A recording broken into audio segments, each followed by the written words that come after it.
taking the crowd in with me, and the court will rise, and I told everyone to sit, and so they didn't get standing, and we're in the dock, and so it went through that process. So then, of course, because of that, they said that I was interfering with the court, so they refused me public access. So then I get really cross because, well, what's going on. Well, then I've had many court cases, which if you go to FMOTL or wherever, you'll find the court cases because we've recorded them. We've always recorded them because at the end of the day, if it's a common law jurisdiction, then it's a court of record, whether it be written or recorded, but it's a court of record. The one thing they don't want to do in any of these courts is record the procedures because they know how unlawful they are. So they don't do that. So what we've done is this. I went into the one case and I've said, right, basically this is the situation. Either you think are you on your oath of office today, sir? And I always say that to them every time. Well, I don't have to tell you. Well, no, you do have to tell me. Are you on your oath of office? Because what makes him a judge and what makes me, me, and make you, is his oath of office. That's what makes him a judge. And if he's not on his oath of office, then that means he's impersonating a public official and perverting the course of justice. But the problem for him is if he is on his oath of office, or believes he is, then under the unlawful administration of an oath, Statutory Declarations 1835, Section 13, you arrest him because it's not a common law offence that you're there for. You're for council tax or motoring or whatever. So I've had several of these things happen to me, and I always record them, as I say, and you can find the information out, But I've had a recent one where I've gone to the magistrates and they called me back 13 times because we had a lot of property in town. And I did this basically because I knew I was going to win the case. I wasn't, I'm being a little bit facetious here, really, but because they keep calling this case back and they can't deal with it because if a magistrate's court's dealt with something, it has to go to a higher authority, i.e. an appeal process or a judicial review. And it hasn't gone there. All they do is keep hitting me with the same documentation. We want to cut your electric off. We want to cut your electric off. And they kept doing it. So we went, myself and Veronica Chapman, who's an expert in common law, John Hurst, who's an expert in statute law, and Roger Hayes, who's an expert in constitutional law. And I took them as my representatives, and I made quite a dramatic speech to them, saying that basically our courts have been usurped by these corporations because they're hiring the courts for the day. And they've usurped our courts, and they're being supported by these treacherous and corrupt judges who, knowing what they're doing, are doing them, and not on their oath of office. So I'm going to arrest them. And I told the judge 2 weeks before, I wrote to his legal advisor saying if he sat before me and was behaving unlawfully, then I would be arresting him on that day. And so she responded saying, your comments are noted but not accepted.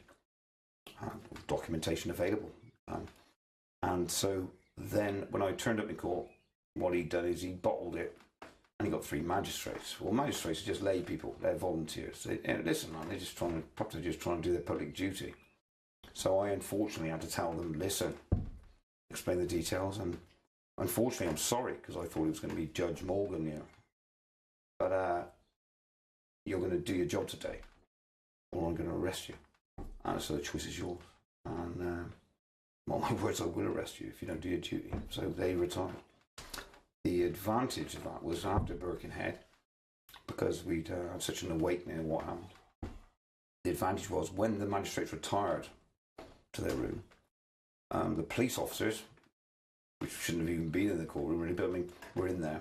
We're talking to John, and they were saying, "Well, how do we process these people?" Because what we're saying is this: if you listen, it doesn't matter if there's 100 of us in the court, and there's a judge telling us that something's lawful. If we can prove that he's behaving unlawfully, the police should arrest him. Then they're not the jury, they're not the judge. They should arrest the people that they believe are breaking the law.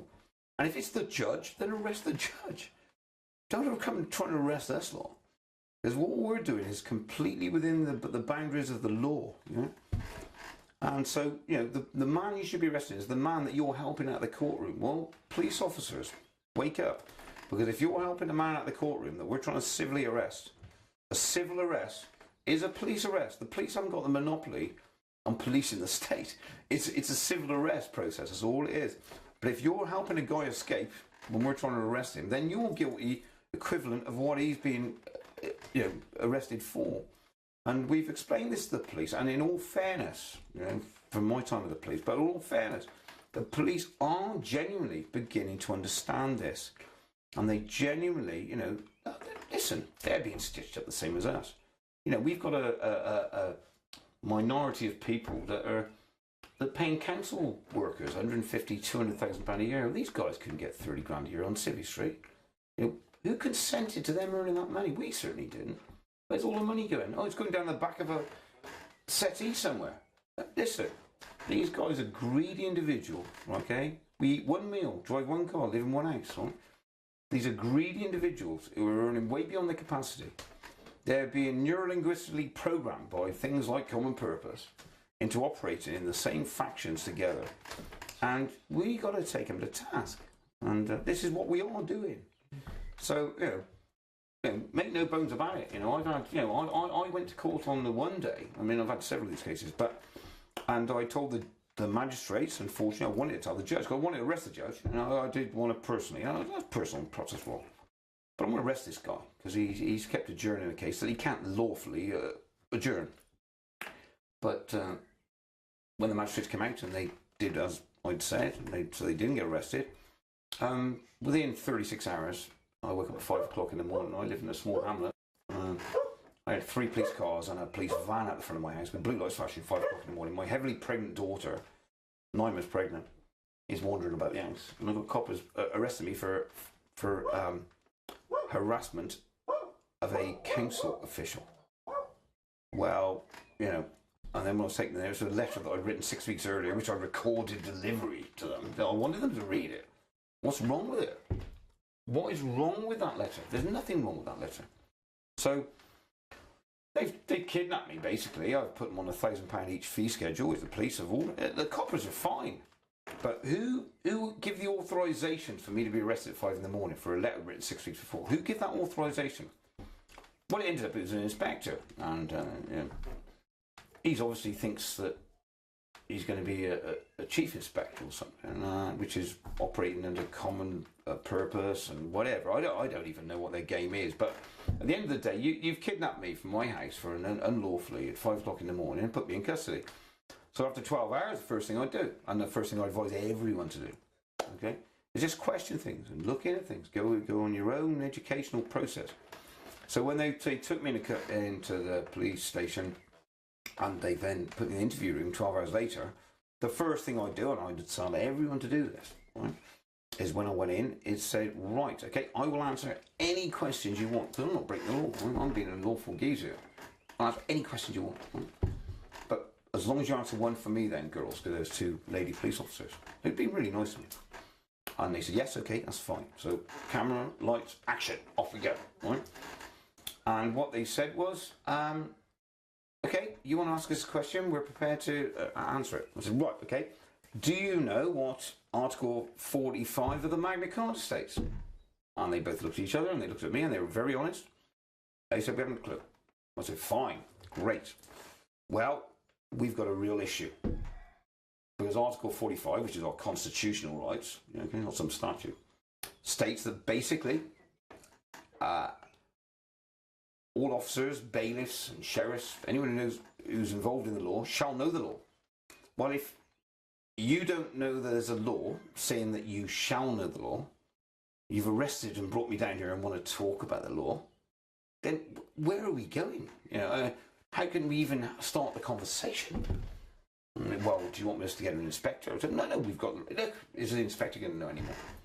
But I mean, what I'm saying is, at the end of the day, no matter which way this goes, which it is going, we're talking in intellectual Egypt and things, Middle East, whichever way it is going, we need people who are good police officers. We need people who are good judges, but what we don't need is parasitical animals that are sucking the lifeblood out of us, which is what we're getting at the moment. So, and then this is what my perspective is look, we can eat one meal, we can drive one car and live in one house, right? Look, as long as we're all content and happy, what more can we want, yeah?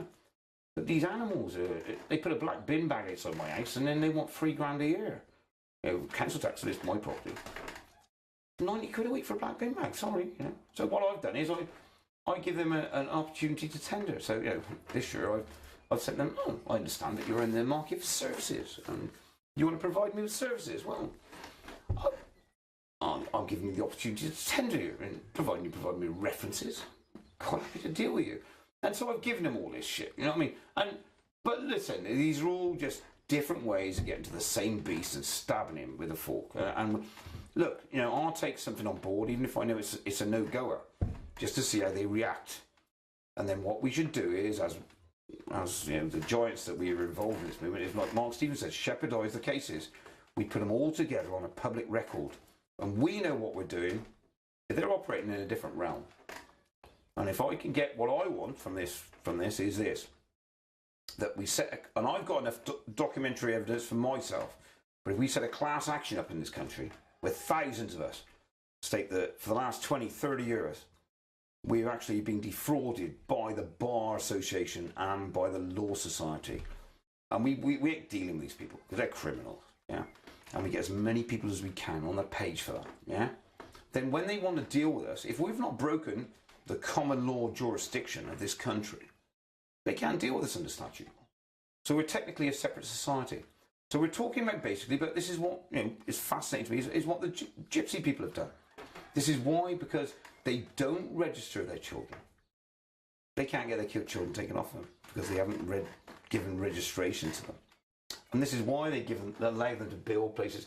Look, we're all, you know, we've all got our own diplomatic immunity. And once we realise what sovereignty is, then that's the change in the paradigm. And what's happening now is this. If we can get I'm not here with a list wanting people, but what I'm saying is if we all get enough people on the same page, which we are, what we do is this. We put a class action against them organised bodies, those societies, the Law Society, the Bar Association. And we think, whoa, these people are criminals, yeah? And we've got documentary evidence proving that they're criminals. We can't deal with these statutes they're imposing upon us. We'll deal with the common law, and this is a common law jurisdiction. But the fact that I don't put my bin out on the right day and they want 100 quid, well, that's one of their rules. They're company rules. They're company rules. And we're not part of their company. And so, you know, we can get a differentiation of opinions in this country, which is already going. I mean, someone said to me the other day, you know, and people give you information because we're all on the same page. And someone said to me the other day about the gypsies, and I thought, yeah, because these guys are on the same page as them, and they operate under a completely different operating system, and we can all do that. We can all do that, and if we get a big class action going, we'll work a paradigm of you know, culture, okay, where they operate under their statutes. Say you want to abide by their rules, abide by them, fine, okay. You want to do that, you want to get the benefits off them, whatever they are, you know what I mean, yeah, for whatever you're paying out, fine. We're operating over here, okay, and don't mess with us, because every time you mess with us, we've got a common law, you know, remedy for it. And I mean, that is a thing. We've got to respect that there are people that realise this. If you actually look in the history of it, realise this hundreds of years ago. And if you read Plato the Republic, pretty heavy reading, and Socrates and stuff, you realise that democracy is only a part of a process. And it develops into tyranny, and it develops into oligarchy, and then it develops into democracy, and then tyranny, you know, and it just goes through a process. Or probably got the wrong way around there, but and that's what happens. You know, the government that you employ, they end up, you know, sorting out their family and the army and people and civil servants, and then they start making loads of money, and then we end up like Chelsea football club owners, you know, who've robbed the Russians or whatever by spending billions and billions of pounds on nonsense. Yeah, well, people are starving all over the world, and so that quickly evolves into a tyranny. Yeah. And you know, I'm scooting around the edges here, but I mean, that's what you get. So read history. I mean, and the people that have actually put the cards on the table, and thank God, you know, we had people hundreds of years ago who could see this for what it was, because it's never been any different. Modern society, hey, listen, man, the same nonsense has been going on for hundreds of years. Yeah. Back to the table, right? Well, where they're going is this. Yeah. And, you know, we ain't talking about the possibility that things have happened hundreds of years. But the bottom line is, this is where we are now, you know. And this is why we've got millions of people march on, you know, no war in Iraq, you know, and flag wavers as far as the government are concerned. You know what I mean? Don't do nothing about it. You know what I mean? It ends up being a load of crap, and nobody, who cares? You know what I mean? So, you know, oh yeah, listen, we've got to stop flag waving, okay, and we've got to start doing something about it. And the way to do it is get education and realising that these people are stitching us. I'm challenging them. Challenge them. Listen, if I'm challenging a parking ticket for £60 and it's going to cost them £400 to get that £60 off me, okay? Is it, as a businessman, worth my interest in doing that? Well, no, of course it isn't. You write it off. But they don't. And the reason they don't is because they've got to put their foot firmly on your head. You're there, you will do as you're told. And you will find that throughout the whole process, yeah? So, you know, we're challenging them. We've got people from different perspectives of life, totally. But we're all together on the same table. And the old paradigm of, oh, I could keep my cards close to my chest because I make loads of money out of this and I don't want no one else to know. Look, it's all that game's gone. Chuck it all on the table. You always get more. We're always getting more. And all of us together, working as we are now, and it's going very, very large, this, we're getting somewhere. And, you know, and the fact that I'm the man who said to arrest these people is irrelevant. You know, I just didn't want people. I mean, how frustrating is it when people are talking about law and winning the lawful and legal arguments of the dispute because the other guy doesn't know, and they're still getting decisions made against them? You know, you've got guys, the judges there, totally unlawfully, 4 bankruptcy hearings. Oh, 4 people going to lose their properties. Oh, I don't care. Who's he working for? He's working for them. You can always prove this. You know, I mean, like, you know, watch Mark Stevens. What happens? You go into court. Who does the judge work for? The Crown or the state? Yeah? The corporation. Who does the prosecutor work for? There's a conflict of interest. Yeah, this isn't me. There's wiser men than me have said that, and there is. So we just, you know, what we do is we dispute these things. We challenge them, and under Article 61 of the Magna Carta, which is the only constitution we've really got, you know, other than common law is the common consensus. It's our duty to challenge these people. And a democracy is created by invigorating things, you know, by challenging things. Otherwise, what are we? You know, we're in some sort of tyranny. So even if you think I'm wrong, people, you know, do your own work, challenge it, find it for yourself. It's not, you know, it's not me saying this. It's far wiser people and far greater people than me. I'm just a page on a book that's being turned, and I'll do my bit, and I'll do it best I can. If they want to send me to jail, don't think I'm frightened. Because I'll do bird all day long. You know what I mean? They've given me that all my life, and unfortunately, now I know who the criminals are.